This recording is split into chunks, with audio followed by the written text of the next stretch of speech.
L'Église catholique fait mémoire de bienheureux Davy, saint Eustache et de saint Martyr de Corée. Saint Davy. Au calendrier de ce 20 septembre, on trouve la mention d'un saint Davy.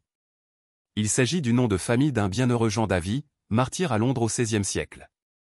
Religieux et diacre, de la famille spirituelle des Chartreux, Jean Davy avec plusieurs de ses frères, refuse le serment imposé par le roi Henri VIII, celui-ci exigeait qu'on le reconnaisse comme seul chef de l'Église d'Angleterre.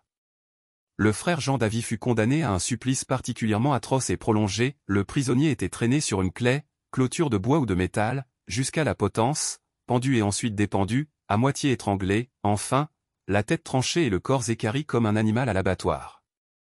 Avec lui furent suppliciés 8 autres moines qui appartenaient aussi à la Chartreuse de Londres. C'était le 8 juin 1537. Davy dérive du prénom David, qui a en hébreu le sens de aimé de Dieu. Saint Eustache.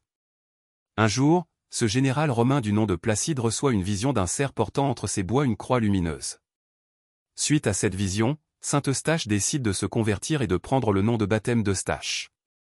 Après cette conversion au christianisme, les persécutions contre les chrétiens lui font perdre sa fortune, sa femme est victime d'un enlèvement et ses enfants lui sont retirés.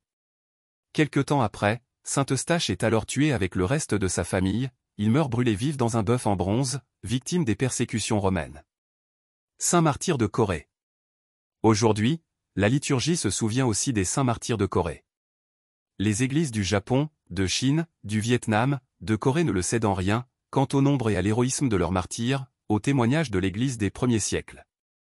La glorieuse Église de Corée a été fondée, au début du XVIIe siècle, non pas par des prêtres ou des évêques, mais par des laïcs missionnaires. Cette Église va connaître de terribles persécutions, à 3 reprises au cours du XIXe siècle. Aujourd'hui, nous vénérons 103 martyrs de Corée que le pape Jean-Paul II a proclamés saints pendant sa visite en ce pays en 1984. Parmi ces nombreux martyrs se trouvait un prêtre nommé André Kim et un autre apôtre laïque du nom de Paul Azan.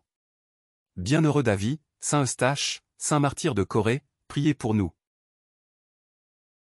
Évangile. Des femmes les accompagnaient et les servaient en prenant sur leurs ressources. Alléluia. Alléluia. Tu es béni, Père, Seigneur du ciel et de la terre.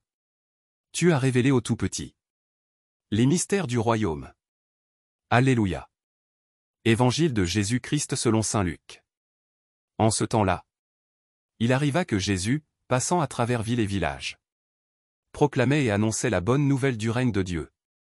Les 12 l'accompagnaient, ainsi que des femmes qui avaient été guéries de maladies et d'esprits mauvais.